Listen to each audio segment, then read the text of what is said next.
Hello friends, कैसे हो? मैं हूं आशीष गुर्जर। आप सबका फिर से एक बार स्वागत है हमारे यूट्यूब चैनल द गुर्जर गुरु पे। 11th स्टैंडर्ड में अकाउंट की अगर बात करें तो अब तक हमने अकाउंटिंग टर्म्स कंप्लीट कर दिया और ये अब लास्ट वीडियो है हमारे चैप्टर नंबर 1 का। और आज ये चैप्टर कंप्लीट हो जाएगा। आज हम सीखने वाले कुछ मेथड्स और कुछ प्रोसेस के बारे में कि अकाउंट कैसे लिखा जाएगा, कौन सी मेथड है, इसके बारे में डिस्कस करने वाले हैं। So let's begin. Okay friends, तो फर्स्टली हम देख रहे हैं methods of preparing accounts. Account बनाने के लिए कौन सी मेथड है। सो बेसिकली हमारे पास दो मेथड्स है। उसमें फर्स्ट है देशी नामा सिस्टम एंड सेकंड है डबल एंट्री सिस्टम। ये जो देशी नामा सिस्टम है ना, वो बहुत पुरानी है, जो अभी मार्केट में बहुत ही कम दिखने को मिलेगी। और अगर आपको देखना भी है तो आप कोई स्टेशनरी स्टोर या तो फिर कोई जनरल स्टोर पे जाओगे तो वहां पे आपको दिखेगा कि वो बंदा एक रेड कलर की बुक के अंदर कुछ लिख रहा होगा और उसके राउंड में थ्रेड होगा एक, और वो राउंड राउंड उसने किया होगा। ये आप देख सकते हो। और अगर आप सर्च भी करोगे ना नेट पे तो भी आपको उसकी बुक का वो कवर मिल जाएगा। समझ में आया? तो ये हो गया हमारा देशी नामा, जो बहुत ही रेयर केस में यूज होता है। बट सबसे पॉपुलर जो है वो है हमारा double entry system. Double entry system में तीन चीजें हैं, तीन मेथड है बेसिकली। तो ऐसे बोल सकते हो, एक है मर्केंटाइल बेसिस, इसको आप अक्रूअल बेसिस भी बोल सकते हो। सेकंड है कैश बेस, जिसमें सिर्फ कैश ट्रांजेक्शन को फोकस किया जाता है। And third one is mixed base. So ये टोटल तीन मेथड है। सो वन बाय वन तीनों को डिस्कस कर लेते हैं। देशी नामा जो मैंने आपको डिस्कस कर दिया वो ये रहा। ये देशी नामा एक बार रीड कर लेना, अंदर कुछ खास है नहीं। वैसे देशी नामा को आप बोर्ड ने इंपॉर्टेंस भी बहुत कम दिया है। पहले जो पुराना सिलेबस था वहां पे वो 12th स्टैंडर्ड में 12 मार्क का सम पूछा जाता था। अब नए सिलेबस के हिसाब से वो 11th स्टैंडर्ड में ले लिया और पार्ट 2 में है।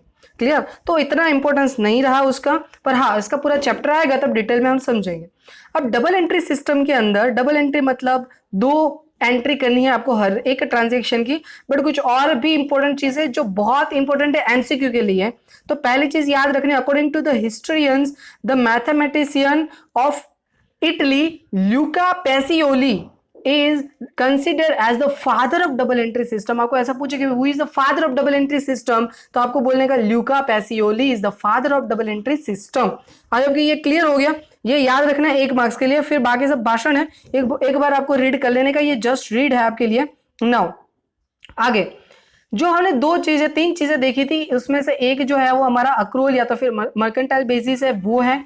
इसकी अगर बात करें तो इसमें क्या होता है इस ईयर के अंदर, इस फाइनेंशियल ईयर के अंदर। अब देखो पहले तो वो दिमाग में बिठा दो, फाइनेंशियल ईयर कब से स्टार्ट होता है। 1/4/2000 फलाना ढेकना कोई भी, मतलब ये 20 चल रहा है तो 1/4/2020 से स्टार्ट हुआ होगा और ये खत्म कब होगा तो 31 मार्च 2021 को, मतलब नेक्स्ट ईयर को खत्म होगा। ये फाइनेंशियल ईयर हुआ। दूसरा होता है कैलेंडर ईयर। वो स्टार्ट कब से होता है 1 जनवरी, मतलब 1/1/2020 से स्टार्ट हुआ और ये खत्म कब होगा तो 31 दिसंबर 2020 को खत्म होगा। खत्म हो गई बात। तो इस पूरे साल के अंदर जो भी मेथड यूज कर रहे हैं वो डिपेंड करता है बिजनेस के ऊपर। बेसिकली नॉर्मली हर एक बिजनेस स्टार्ट करता है 1 अप्रैल 2000 वगैरह वगैरह जो भी है, वहां से लेकर 31 मार्च तक का ही रहता है। तो उसके अंदर क्या क्या चीजें कवर करनी है, तो पूरे साल में कितने ट्रांजेक्शन हुए, वो ट्रांजेक्शन के पैसे भी पे किए हैं या नहीं किए हैं, उसके पैसे मिले हैं या नहीं मिले हैं, कुछ भी हुआ है, ट्रांजेक्शन हुआ मतलब रिकॉर्ड करना है।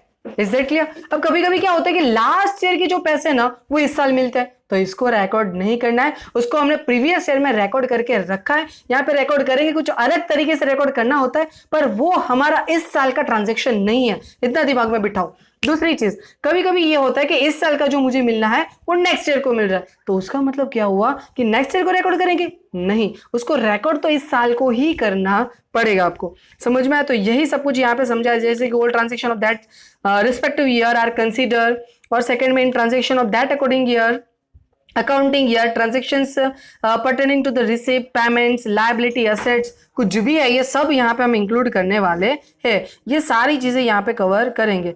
और यहाँ पे एग्जांपल भी एक दे के रखा है, जैसे कि 11 मंथ की सैलरी आपने 55,000, हर एक महीना का 5,000 के गिन के आपने पे किया, तो एक महीने का जो 5,000 बाकी है तो आप एंट्री 55,000 की नहीं करोगे, आप एंट्री पूरे 60,000 की करोगे, क्योंकि आप पूरे इस साल की सारे के सारी एंट्री लिखने वाले हो, इसलिए। तो ये हो गया अक्रूवल बेसिस। अक्रूवल का मतलब ही ये होता है कि एक बार पे करना हो गया या तो फिर एक बार मिलना हो गया तो उसको रिकॉर्ड करो, चाहे वो मिला हो या तो फिर हमें पे करना बाकी हो, वो सब कुछ देखना नहीं है। सर मिल गया तो क्या टेंशन है? टेंशन तभी क्रिएट होती है जब आपको नहीं मिला या तो फिर पे करना बाकी है। तो ये था हमारा अक्रूवल बेसिस। सेकंड पॉइंट है कैश और रिसिप्ट बेस। अब देखो कैश और रिसिप्ट बेस की बात करें तो इसमें इस साल के सिर्फ और सिर्फ कैश ट्रांजैक्शन को ही रिकॉर्ड किया जाएगा। समझ में आया? सिर्फ और सिर्फ कैश ट्रांजैक्शन मतलब ये हुआ कि लास्ट ईयर में मैंने कोई चीज परचेस की थी, उसका पैसा मैं इस साल दे रहा हूं तो मुझे इसको रिकॉर्ड करना पड़ेगा। समझ में आया? अगर मैं उसको कुछ सर्विस प्रोवाइड करने वाला हूं इन फ्यूचर और वो मुझे इस साल में उसका पेमेंट कर रहा तो मैं उसको रिकॉर्ड करूंगा। पैसे आए या पैसे गए तो रिकॉर्ड करो, मतलब कैश के साथ मतलब है और कुछ नहीं देखना है। पैसे आए रिकॉर्ड करो, गए रिकॉर्ड करो, कुछ भी हुआ चाहे वो प्रीवियस ईयर का है या तो फिर वो नेक्स्ट ईयर के लिए है या तो फिर वो करंट ईयर के लिए, कुछ नहीं देखना है। ये हो गया हमारा कैश और रिसिप्ट बेसिस। देखो क्या लिखा है, only all cash transactions of that respective accounting year are recorded. समझ में आया? आगे ऐसा भी बोला है cash transaction of that respective accounting year include transaction pertaining to receipt, payment, liability, asset, कुछ भी ट्रांजैक्शन हो सकता है। और बाकी सब रीड कर लेना। And last one is what is hybrid method या तो फिर मिक्स्ड मेथड। ये मेथड है ना, वो first method and second method को मिक्स किया गया है, पर ये इतना पॉपुलर नहीं है हमारे इंडिया में। इंडिया में सबसे ज्यादा पॉपुलर है वो फर्स्ट, मर्केंटाइल बोलो या तो फिर अक्रूवल बेसिस पे बोलो, ये सबसे ज्यादा पॉपुलर है। और ये इंडिया में इतना पॉपुलर नहीं है, पर ये मिक्सअप है। देख लो यहाँ पे लिखा भी है, in this method is identified as modified method of mercantile system। जो हमारी फर्स्ट सिस्टम है ना mercantile system, उसको मॉडिफाई किया गया है थोड़ा बहुत। It is known as a mixture of the mercantile system and cash system। ये मैंने आपको बता दिया, पहली और दूसरी जो मेथड है उसका मिक्सचर है। In India, generally the companies maintain their accounts under the mercantile system। ये मैंने आपको पहले ही बता दिया कि सबसे ज्यादा पॉपुलर कौन सा है, mercantile है। As per accounting standard 1 or companies give the certificate that the accounting are prepared as per the market accrual basis। but ये पॉपुलर नहीं है, ये भी यहाँ पे लिखा है this method is not popular, मतलब हाइब्रिड मेथड यहाँ पे पॉपुलर नहीं है। समझ में आया? तो ये हो गई हमारी 3 मेथड, आपको एग्जाम में पूछ सकते तो आप अच्छे से लिख देना। मैंने आपका कॉन्सेप्ट क्लियर कर दिया। नाउ अब फाइनल स्टेप है, वो है step two prepare final accounts. अगर फाइनल अकाउंट जो हमारा सेकंड पार्ट में 5th नंबर का चैप्टर रहने वाला है और वही चैप्टर आने वाले अकाउंट में पार्ट 1 में सेकंड नंबर का चैप्टर, इसे वो दिमाग में बिठा देना। तो फाइनल अकाउंट बनाने के लिए सबसे पहले आपके पास होना चाहिए वाउचर। चलो वाउचर के बारे में हमने डिस्कस किया। वाउचर क्या होता है? तो वो रिटर्न डॉक्यूमेंट है, आपने जो फिनेंशियल, इकोनॉमिक या तो बिजनेस ट्रांजेक्शन किया है उसका। समझ में आया? मैंने परचेस किया, उसका रिटर्न डॉक्यूमेंट मिला, वाउचर। सेल किया, उसका रिटर्न डॉक्यूमेंट मिला, वाउचर। ऐसा कुछ भी किया वो वाउचर में आएगा, उसके बारे में डिटेल में भी आने वाला है। Second, identification of transaction. Transaction को आइडेंटिफाई करो कि भाई ये ट्रांजैक्शन कैसा है, कैश ट्रांजैक्शन है, क्रेडिट ट्रांजैक्शन है, या तो फिर कुछ नहीं है, फ्री में सर्विस कर दी, ऐसा कुछ भी है तो वो भी आपको आइडेंटिफाई करना है। उसके बाद आपको एक जर्नल लिखनी पड़ेगी। जर्नल एंट्री सब्सिडरी बुक है, इसका पूरा चैप्टर है, तब हम डिटेल में सीखेंगे। जर्नल एंट्री के बाद सब्सिडरी बुक, उसके बाद है हमारे पास लेजर पोस्टिंग। जो हमारे जर्नल एंट्री होती है उसके ऊपर से हमें लेजर पोस्टिंग करनी है, और ये भी हमारे पास चैप्टर है लेजर पोस्टिंग के लिए भी, तो वो भी हमें करना पड़ेगा लेजर पोस्टिंग। लेजर पोस्टिंग के बाद है ट्रायल बैलेंस एंड एडजस्टमेंट, तो उसके बाद हमें बनाना पड़ेगा ट्रायल बैलेंस। ये भी हमारे पास चैप्टर है, ऑलमोस्ट जितने भी यहाँ पे दिखाई दे रहे हैं ना उसके हर एक के चैप्टर है। एंड फाइनली हम फाइनल अकाउंट बनाएंगे, उसमें trading, PNL and balance sheet बनता है, वो भी हमारे पास चैप्टर है, सेकंड पार्ट में है। सो आई होप कि इसमें कोई ज्यादा दिक्कत नहीं हुई होगी आपको। सो इसके बारे में डिटेल में भी आप लोगों को बताया गया है, देख लेते 1 by 1। वाउचर मैंने एक्सप्लेन कर दिया है। सेकंड स्टेप जो आइडेंटिफिकेशन है वो भी मैंने एक्सप्लेन कर दिया है। थर्ड स्टेप जो रिकॉर्डिंग ऑफ ट्रांजेक्शन, जो हम पोस्टिंग करने वाले हैं, जो हमने एंट्रीज लिखी है वो भी मैंने आपको पहले बता दिया है। फोर्थ स्टेप है पोस्टिंग इन लेजर। जो हमारा लेजर है उसके अंदर हम उसकी पोस्टिंग करने वाले, उसके रिलेटेड है। ये सारा इतना डिटेल में जाने की जरूरत नहीं है क्योंकि हर एक का एक चैप्टर है।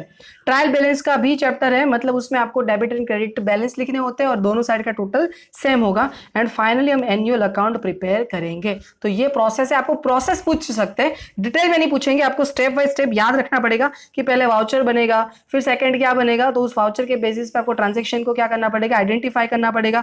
थर्ड स्टेप क्या बनेगा हमारा, उस ट्रांजेक्शन को रिकॉर्ड करेंगे, जनरल एंट्री लिखेंगे। फोर्थ स्टेप क्या होगा, उसको पोस्टिंग करेंगे। एंड फिफ्थ स्टेप क्या होगा, उसको ट्रायल बैलेंस में रिकॉर्ड करेंगे। एंड फाइनली ये सब हो जाने के बाद हम फाइनल अकाउंट्स प्रिपेयर कर सकते हैं। आई होप कि समझ में आया। अगर फिर भी कोई कंफ्यूजन है, थोड़ा स्पीड में खत्म किया, क्योंकि ये पार्ट है ना बहुत इंपॉर्टेंट नहीं है, सबसे ज्यादा इंपॉर्टेंट अकाउंटिंग टर्म्स है। उसके लिए हमने 3 वीडियोस बनाए, वो बार बार देखिए, क्योंकि उसके अलावा इसमें से पूछने के चांसेस बहुत ही कम है। एक ये ल्यूका पैसियोली याद रख लेना, ये भी कभी कभार पूछ लेते हैं। इसके अलावा बहुत कम चांसेस है पूछने के, 99% तो इसके अंदर से ही होगा। Is it clear? अगर आप लोगों को ये वीडियो अच्छा लगा है तो लाइक करके शेयर कर दीजिए, ताकि आपके दूसरे फ्रेंड भी इसका बेनिफिट ले सके। और अगर आप इस चैनल पे नए हो तो सब्सक्राइब करके बेल आइकन को प्रेस कर दीजिए। और अगर बाकी के वीडियोस देखने के बाकी है तो प्लेलिस्ट में जाके बाकी के वीडियोस देख लीजिए। Thank you so much.